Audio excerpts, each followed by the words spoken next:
The USMNT have advanced past Costa Rica to make it to the semifinals of the 2025 Gold Cup.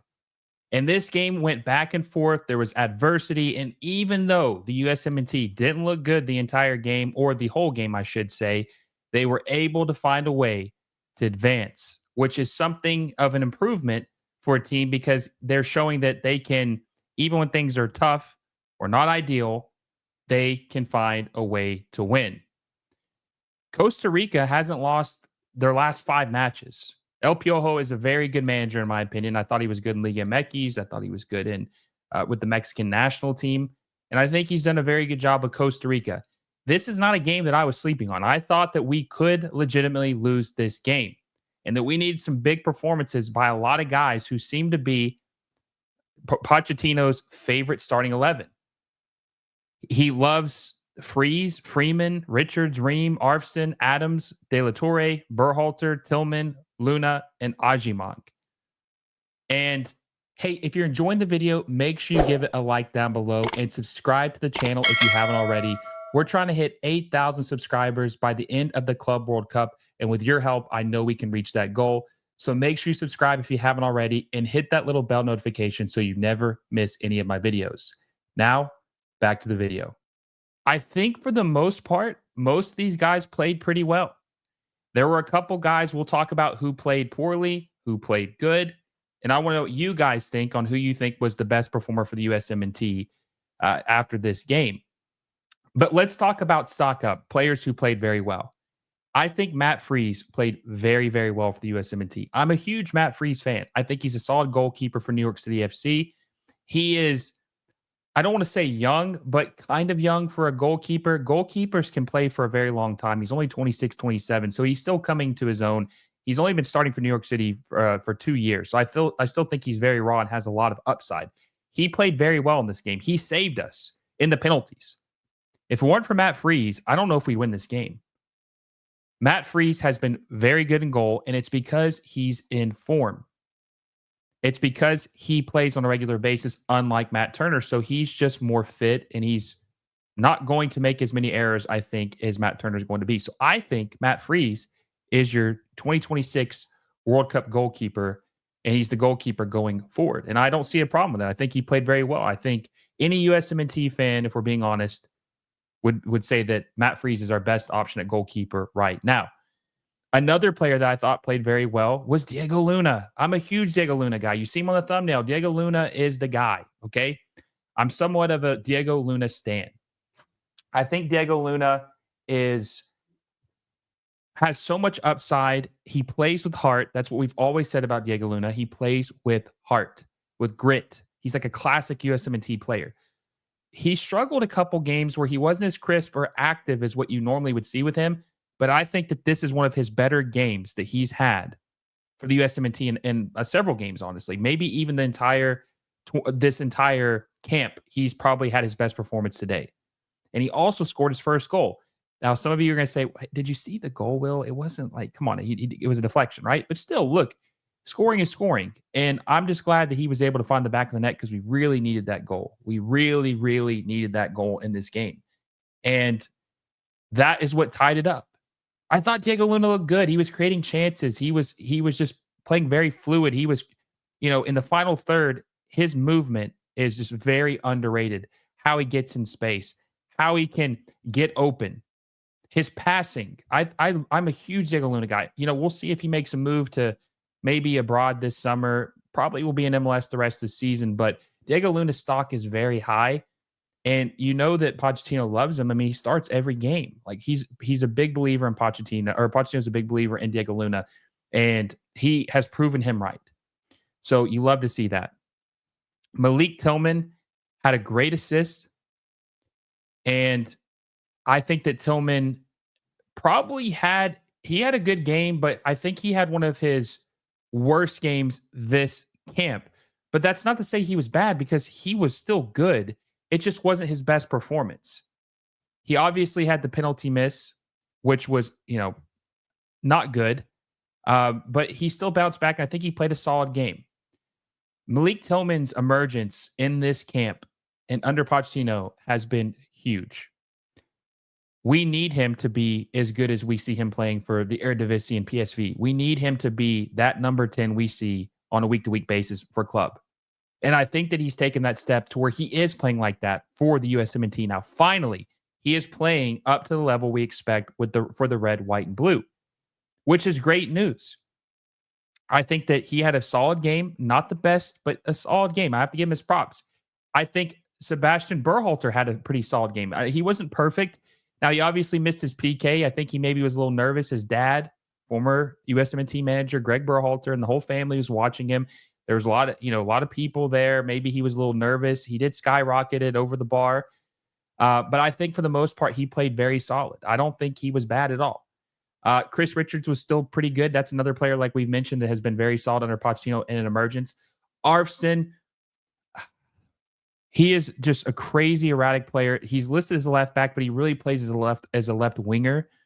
He had a goal and an assist, but he's got the speed. He's just not a good defender, and his crossing isn't very good, and he plays very, very erratic.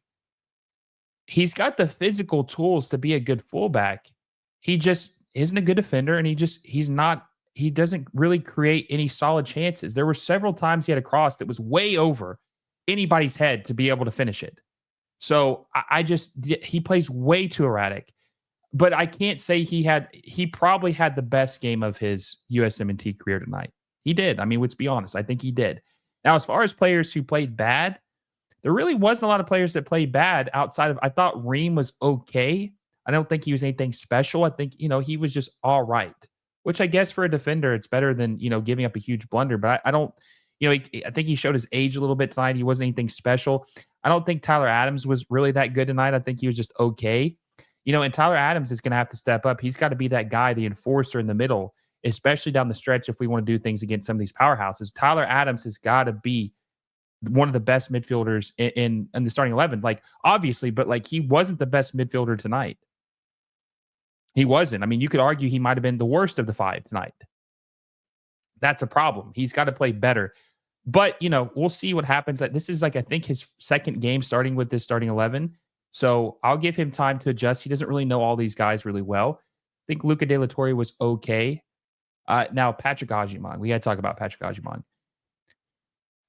I'll be fair. Patrick Agyemang did not have his worst game tonight.